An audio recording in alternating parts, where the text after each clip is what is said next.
ಮಳೆಗಾಲದಲ್ಲಿ ಕೆಸುವಿನ ಎಲೆಯನ್ನ ನೋಡಿದ ತಕ್ಷಣ ನೆನಪಾಗುವುದು ಪತ್ರೊಡೆಯನ್ನ ಮಾಡಿ ತಿನ್ಬೇಕು ಅಂತ.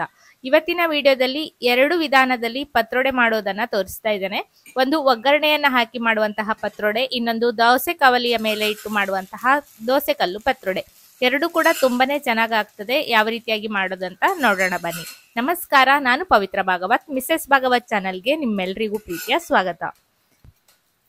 ಪತ್ರೊಡೆಯನ್ನ ಮಾಡ್ಲಿಕ್ಕೆ ಮೊದಲಿಗೆ ಮಸಾಲೆಯನ್ನ ಹುರ್ಕೊಳ್ತಾ ಇದ್ದೇನೆ. ಒಂದು ಪ್ಯಾನ್ ಅನ್ನ ಬಿಸಿಗಿಟ್ಟು ಅದರಲ್ಲಿ ಬ್ಯಾಡಗಿ ಮೆಣಸನ್ನ ಹಾಕೊಳ್ತಾ ಇದ್ದೇನೆ. ಒಂದು 6 ಬ್ಯಾಡಗಿ ಮೆಣಸನ್ನ ಹಾಕಿದ್ದೇನೆ.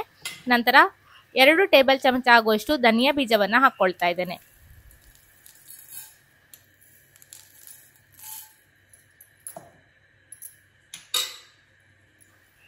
ಈಗ ಇದಕ್ಕೆ ಅರ್ಧ ಟೇಬಲ್ ಚಮಚ ಆಗುವಷ್ಟು ಜೀರಿಗೆಯನ್ನು ಹಾಕೊಳ್ತಾ ಇದ್ದೇನೆ. ಹಾಗೆ ಅರ್ಧ ಟೇಬಲ್ ಚಮಚ ಆಗುವಷ್ಟು ಉದ್ದಿನ ಬೇಳೆಯನ್ನ ಹಾಕೊಳ್ತಾ ಇದ್ದೇನೆ.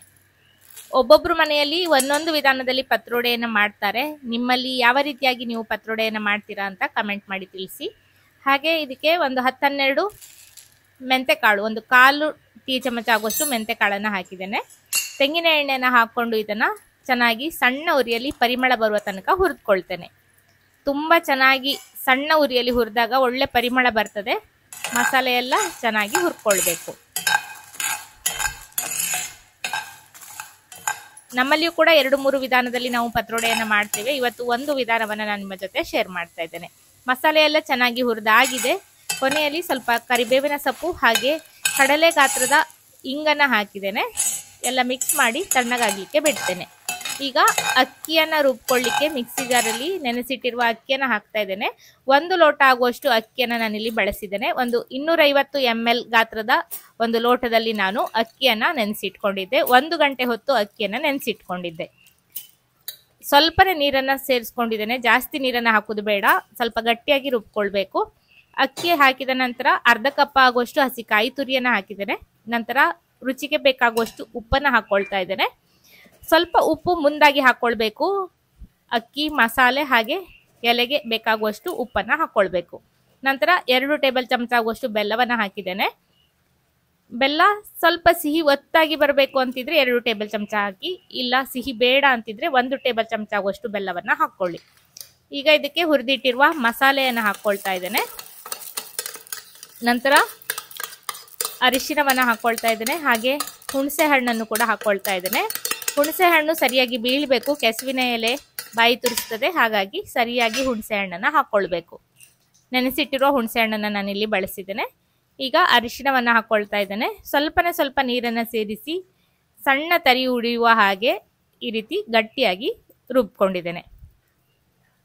ತುಂಬಾ ನುಣ್ಣಗೆ ರುಬ್ಬುದು ಬೇಡ, ಸಣ್ಣ ತರಿ ಉಳಿದಾಗ ಚೆನ್ನಾಗಿ ಬರ್ತದೆ ಪತ್ರೊಡೆ. ಇಲ್ಲಿ ಮರಕೆಸದ ಎಲೆಯನ್ನು ನಾನು ಪತ್ರೊಡೆಯನ್ನ ಮಾಡಲಿಕ್ಕೆ ತಗೊಂಡಿದ್ದೇನೆ. ತುಂಬಾ ಚೆನ್ನಾಗಿ ಪರಿಮಳವಾಗಿ ಬರ್ತದೆ.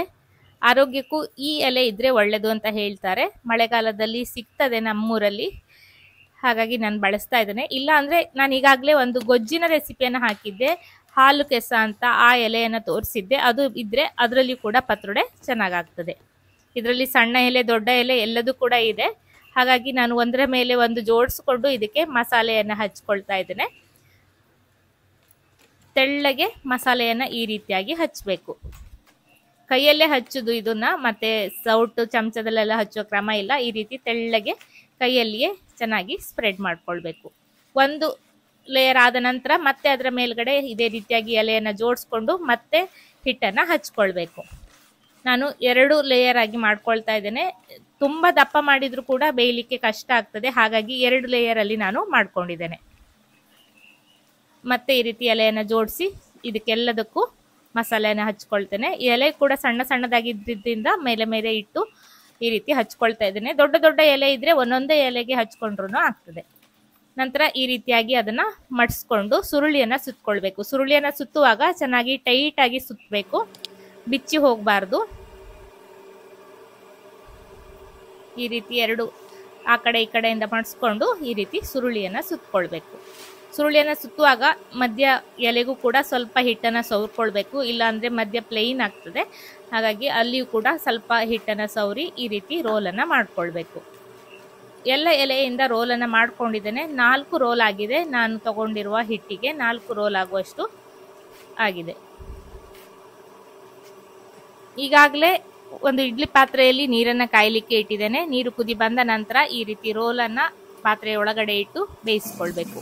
ನಾನು ಒಂದು ಬಾಳೆ ಎಲೆಯನ್ನು ಕೂಡ ಹಾಕೊಂಡಿದ್ದೇನೆ, ಪಾತ್ರೆಯನ್ನು ತೊಳಿಲಿಕ್ಕೆ ಸುಲಭ ಆಗ್ತದೆ ಅಂತ. ಬುಡದಲ್ಲಿ ಒಂದು ಬಾಳೆ ಎಲೆಯನ್ನು ಇಟ್ಟು ಅದರ ಮೇಲ್ಗಡೆಯಿಂದ ರೋಲನ್ನು ಇಟ್ಟು ಅದರ ಮೇಲ್ಗಡೆ ಒಂದು ಎಲೆಯನ್ನು ಮುಚ್ಕೊಳ್ತೇನೆ. ಆಗ ಹಬೆಯ ನೀರು ಮೇಲ್ಗಡೆ ಬೀಳೋದಿಲ್ಲ.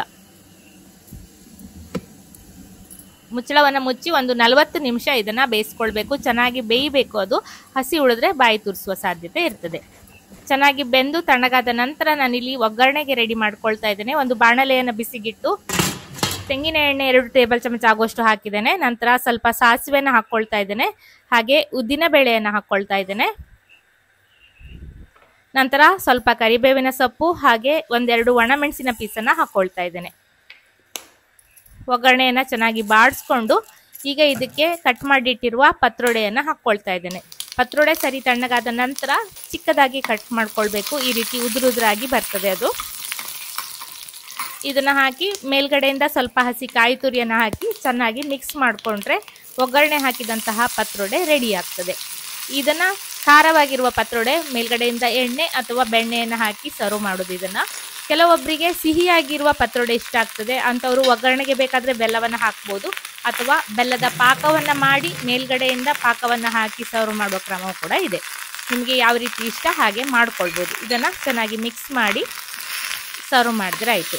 ಈಗ ದೋಸೆ ಕಾವಲಿಯ ಪತ್ರೊಡೆಯನ್ನು ಮಾಡಲಿಕ್ಕೆ ಒಂದು ಪ್ಯಾನನ್ನು ಬಿಸಿಗಿಟ್ಟಿದ್ದೇನೆ. ಅದರಲ್ಲಿ 2 ಟೇಬಲ್ ಚಮಚ ಆಗುವಷ್ಟು ಎಣ್ಣೆಯನ್ನು ಹಾಕಿದ್ದೇನೆ. ನಂತರ ಪತ್ರೊಡೆಯನ್ನು ತಣ್ಣಗಾದ ಮೇಲೆ ರೌಂಡ್ ಆಗಿ ಕಟ್ ಮಾಡ್ಕೊಂಡಿದ್ದೆ. ಈ ರೀತಿಯಾಗಿ ರೌಂಡ್ ಕಟ್ ಮಾಡಿರೋದನ್ನು ಈ ಕಾವಲಿಯಲ್ಲಿ ಜೋಡಿಸಿ ಇಟ್ಕೊಂಡು ಚೆನ್ನಾಗಿ 2 ಕಡೆ ಹೊಂಬಣ್ಣ ಬರುವ ತನಕ ಬೇಯಿಸ್ಕೊಳ್ಬೇಕು. ಈ ರೀತಿ ಮಾಡೋದ್ರಿಂದ ಪತ್ರೊಡೆಯ ರುಚಿ ಇನ್ನೂ ಕೂಡ ಚೆನ್ನಾಗಿ ಆಗ್ತದೆ, ಹಾಗೆ ಗರಿಯಾಗಿ ಕೂಡ ಬರ್ತದೆ. ಸಂಜೆ ಟೀ ಜೊತೆ ಕಾಫಿ ಜೊತೆ ಎಲ್ಲ ಸ್ನ್ಯಾಕ್ಸ್ ಆಗಿ ನೀವು ಕೂಡ ಇದನ್ನು ತಿನ್ನಬಹುದು. ಅಥವಾ ಸಾರನ್ನೆಲ್ಲ ಮಾಡಿದಾಗ ಬಜ್ಜಿ ಬೋಂಡ ಎಲ್ಲ ಮಾಡ್ತಾರಲ್ಲ ಹಪ್ಪಳ ಸಂಡಿಗೆ, ಅದರ ಬದಲಾಗಿ ಈ ರೀತಿ ಪತ್ರೊಡೆಯನ್ನು ಕೂಡ ನೆಂಚ್ಕೊಂಡು ತಿನ್ಬೋದು. ಮೇಲ್ಗಡೆಯಿಂದ ಮತ್ತೆ ಸ್ವಲ್ಪ ಎಣ್ಣೆಯನ್ನು ಹಾಕಿದ್ದೇನೆ. ಗ್ಯಾಪ್ ಇರ್ತದಲ್ಲ ಪತ್ರೊಡೆಯ ಗ್ಯಾಪಲ್ಲಿ ಎಣ್ಣೆಯನ್ನು ಹಾಕಿದಾಗ ಅದು ಒಳಗಡೆವರೆಗೆ ಹೋಗ್ತದೆ. ಅದು ತೆಂಗಿನ ಎಣ್ಣೆ ಹಾಕಿ ಬೇಯಿಸಿದಾಗ ಅದರ ಪರಿಮಳವೇ ಬೇರೆ, ತುಂಬಾ ಚೆನ್ನಾಗಾಗ್ತದೆ. 2 ಕಡೆ ಚೆನ್ನಾಗಿ ಕಲರ್ ಬರುವ ತನಕ ಗರಿಯಾಗೋ ತನಕ ಬೇಯಿಸಿ ಇದನ್ನು ತೆಕ್ಕೊಂಡ್ರೆ ರುಚಿಯಾದ ದೋಸೆ ಕಾವಲಿಯ ಪತ್ರೊಡೆ ಕೂಡ ರೆಡಿ ಆಗ್ತದೆ. ಇವತ್ತಿನ ಈ ಪತ್ರೊಡೆ ಮಾಡುವ ವಿಡಿಯೋ ನಿಮಗೆಲ್ಲ ಇಷ್ಟ ಆಗಿದೆ ಅಂತ ಅನ್ಕೊಳ್ತೇನೆ. ಇಷ್ಟ ಆದರೆ ಖಂಡಿತ ಒಂದು ಲೈಕ್ ಮಾಡಿ, ಶೇರ್ ಮಾಡಿ, ಅನಿಸಿಕೆಯನ್ನು ಕಮೆಂಟಲ್ಲಿ ತಿಳಿಸಿ. ಹಾಗೆ ಚಾನಲನ್ನು ಸಬ್ಸ್ಕ್ರೈಬ್ ಮಾಡಿಕೊಂಡು ಸಪೋರ್ಟ್ ಮಾಡಿ ಅಂತ ಕೇಳ್ಕೊಳ್ತೇನೆ. ಬಿಸಿಯಾದ ರುಚಿಯಾದ ಪತ್ರೊಡೆಯನ್ನು ಸರ್ವ್ ಮಾಡ್ತಾ ಇದ್ದೇನೆ. ಒಗ್ಗರಣೆ ಹಾಕಿದಂತಹ ಪತ್ರೊಡೆ ಹಾಗೆ ದೋಸೆ ಕಾವಲಿಯ ಮೇಲೆ ಇಟ್ಟಂತಹ ರೌಂಡ್ ಆಗಿ ಕಟ್ ಮಾಡಿದಂತಹ ಒಂದು ಪತ್ರೊಡೆ, ಎರಡಕ್ಕೂ ಕೂಡ ಬೆಣ್ಣೆಯನ್ನು ಹಾಕಿ ಸರ್ವ್ ಮಾಡಿ ತುಂಬಾ ಚೆನ್ನಾಗಾಗ್ತದೆ. ವಿಡಿಯೋ ಇಷ್ಟ ಆದರೆ ಖಂಡಿತ ಲೈಕ್ ಮಾಡಿ. ಹಾಗೆ ನೀವು ಮನೆಯಲ್ಲಿ ಪತ್ರೊಡೆಯನ್ನು ಟ್ರೈ ಮಾಡಿ ಹೇಗೆ ಬಂತು ಅಂತ ಕಮೆಂಟಲ್ಲಿ ತಿಳಿಸಿ. ಇನ್ನೊಂದು ಹೊಸ ರೆಸಿಪಿಯೊಂದಿಗೆ ಬರ್ತೇನೆ. ಅಲ್ಲಿಯವರೆಗೂ ನಮಸ್ಕಾರ.